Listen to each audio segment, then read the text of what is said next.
The Sports Renegades podcast on SportsTownChicago.com.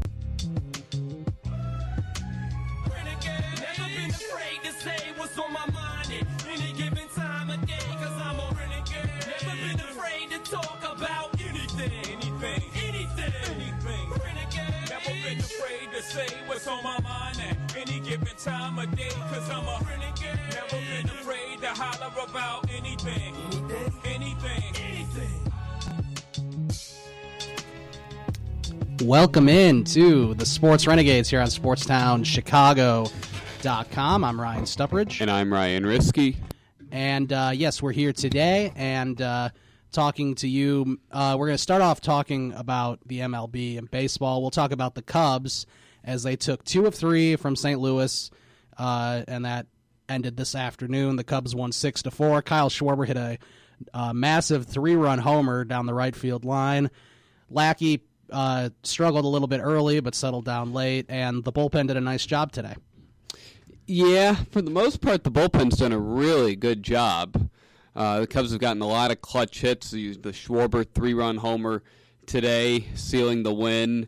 And then on opening night, when Wilson Contreras hit that 3-run homer off of the Cardinals closer to send that game into extra innings. And it just shows that this team's not out of any game until the final out is made. And they've been getting a lot of clutch hits so far, and it's really good seeing that against the Cardinals early on. Yeah, and, you know, of course, anytime they play the Cardinals, especially in St. Louis, it seems like, you know, for the last few years, they've been competitive games for sure, and they've all been close for the most part, and that's just sort of how it is with St. Louis, especially when you got like your main rival, like, you know, the Giants and Dodgers always have close games, and the Yankees and Red Sox seem to, and same with the Cubs and Cardinals. Yeah, definitely not the Dodgers and the Padres when it comes to opening day. Yeah, no, not about that. How about 3 lopsided games off the bat like that? I was surprised that Clayton Richard was able to shut down the Dodgers a couple nights ago.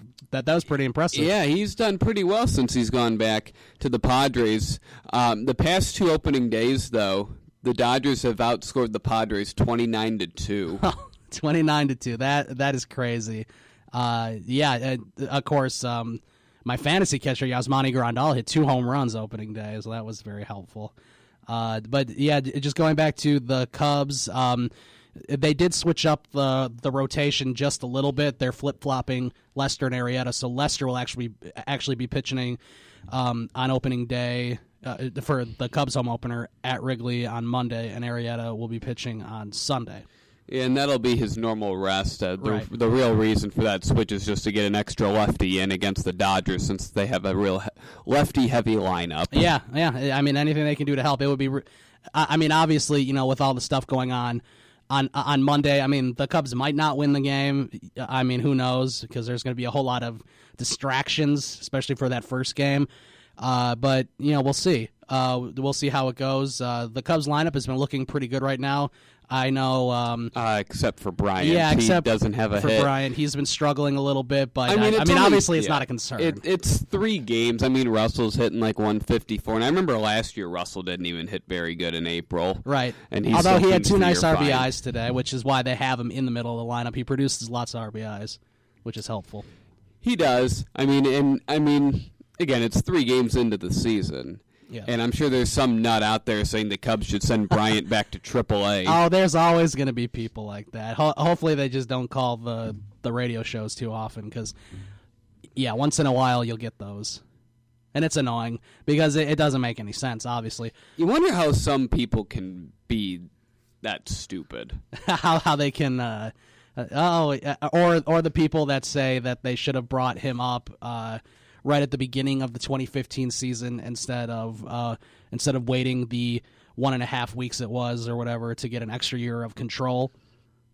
Yeah, who knows? That was annoying when people were talking who knows? about that. Maybe if they had put him on the opening day roster so he becomes a free agent a year earlier, they would have been ahead of the Pirates, so they would have hosted the 1-game wild card, and then Arrieta still would have shut out the Pirates. Yeah, he still would have won, and they ended up beating the Cardinals too, and yeah, just kind of ran into the Mets. But Yeah, so I don't think that's going to be the case this year. But I mean, and they're also playing the Brewers this weekend, so I mean, I'm sure that'll be a good series for it's going to be get a few hits. There's going to be a lot of Cubs fans up there. I know that.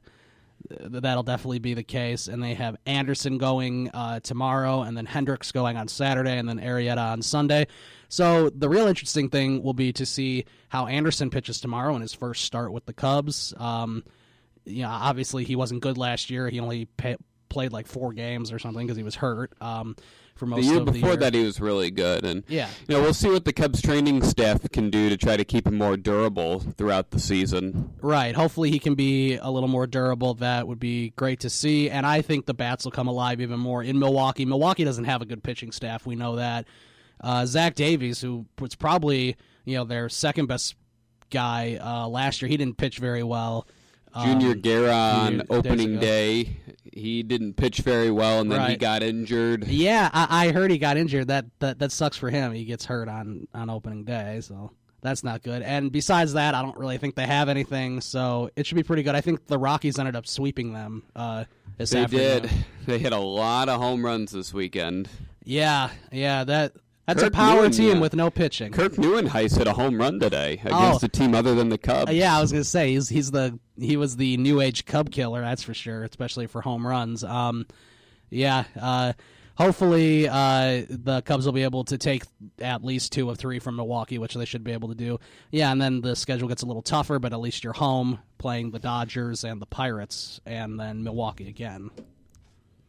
So it should be okay. But also, of course, the thing that we wanted to talk about today was Yadier Molina had a ball. I forget who was pitching. I don't think it was Lance Lynn, right? It was a reliever that was in at that point. Yes. And I believe it was Brett Cecil. Okay, it was Cecil. And who they gave a massive contract to in the offseason. Yeah, I was going to say he was in Toronto for his whole career, I think. Yeah, they gave him like a 4-year, $30 million deal.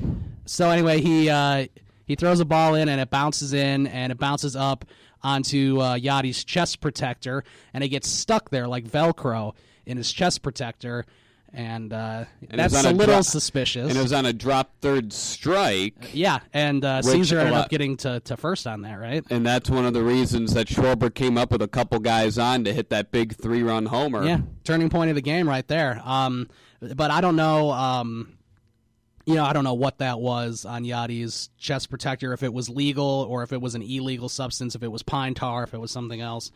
If it was something illegal, I think there would have already been like a report that the league's investigating it, or some guy from a fan site would be like saying Yadier Molina is cheating or something. I haven't seen any of that. Yeah, I haven't seen anything. Maybe it just got stuck to the chest protector. I don't know. It's possible. It's possible. I heard a couple theories on the way down here on the radio. One theory is that it's pine tar or some sort of substance that would help the pitcher when Yadi throws it back. The other theory is that a little thing in the chest protector broke, so therefore it made like a dent, so it got stuck in the dent. And that would, be possible. It just seems very unlikely. It didn't look like the ball was wedged in it. It looked like it was just, as you said, stuck like Velcro. It didn't look like it was wedged in. Right. Or who knows? Maybe he did have some substance on there, or he had something that probably was legal. I don't know. Oh yeah, I'm assuming it was legal. I'm assuming that he wasn't doing anything wrong. It's just we've never seen it before. I know Pat Hughes said on the broadcast he'd never seen it before. I've never seen it before. I don't think anyone has. It's kind of weird because normally that chest protector is there. It bounces right off, and then you have to try to find the ball, which is also kind of hard sometimes. And even he wasn't expecting it because he was like looking, spinning around in circles looking for the ball. Right. It's just one of those things. It's like how a couple nights ago we had the Steven Piscotty inning where he got hit 3 times with the ball. And then today we have this little thing. And there were actually Cardinals fans accusing the Cubs of playing dirty. Yeah, that makes no sense. Even though when he got hit on the throw, that's a baseball oddity. Right. And getting hit by a throw going to home plate, that's another oddity. I mean, it's odd that it happened 3 times in the same at-bat where he got hit by a pitch and then got hit on the throw to second and then got hit. As he was scoring at home. It's just one of those things. Obviously, it wasn't intentional. I know I think later that inning, I think it was in the 8th inning, I believe Anthony Rizzo was hit by a pitch, and I don't think that was intentional, but that would be something the Cardinals would do, possibly. It's maybe really tough to say, Anthony Rizzo's getting intentionally hit by a pitch since he gets hit so often. Right, it is Rizzo. And it could have been retaliation. I mean, that is something that the Cardinals would do. Although it's retaliation for something that wasn't intentional, which I never understand the retaliation when it's something done on accident.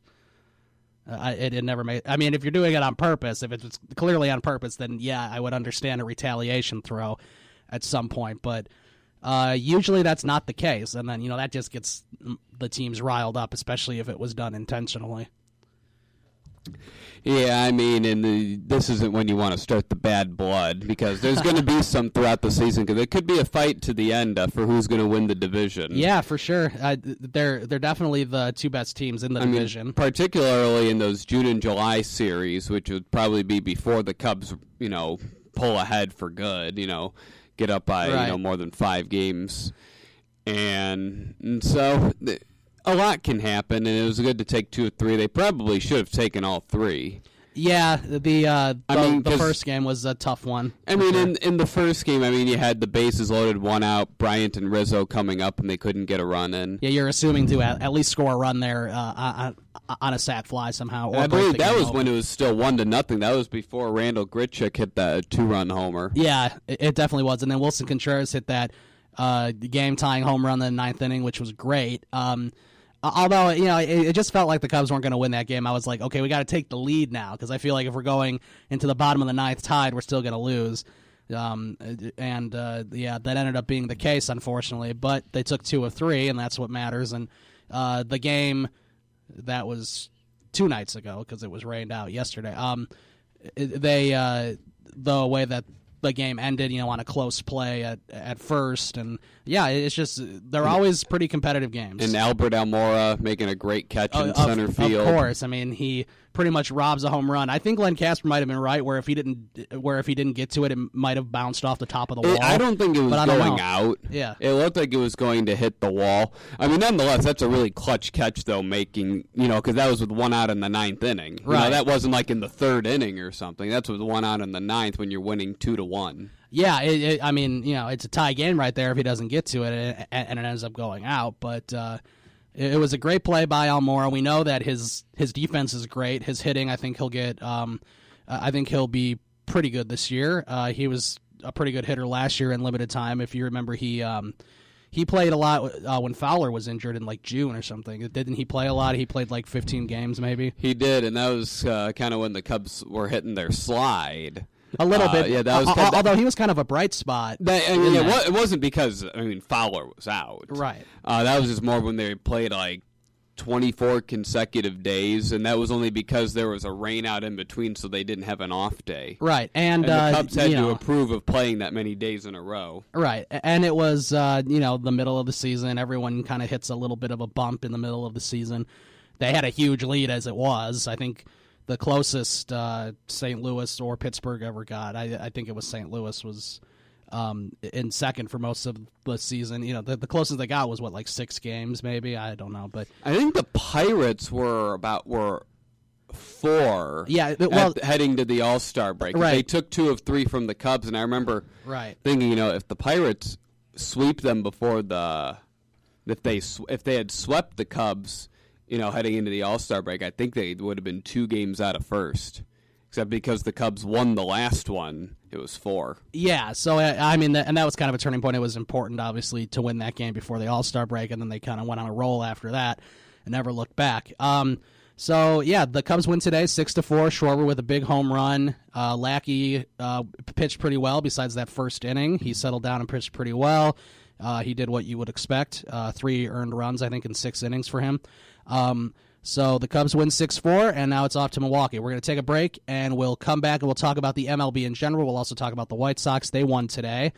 They blew out the Tigers, which is pretty surprising. They realized they might need to be scoring 11 runs a game when James Shields takes the hill. Yeah, exactly. I was surprised. I was impressed with James Shields. He pitched well. He was big game James again. But we'll talk about all that next, coming up next on Sports Renegades, SportsTownChicago.com. The Sports Renegades podcast on SportsTownChicago.com.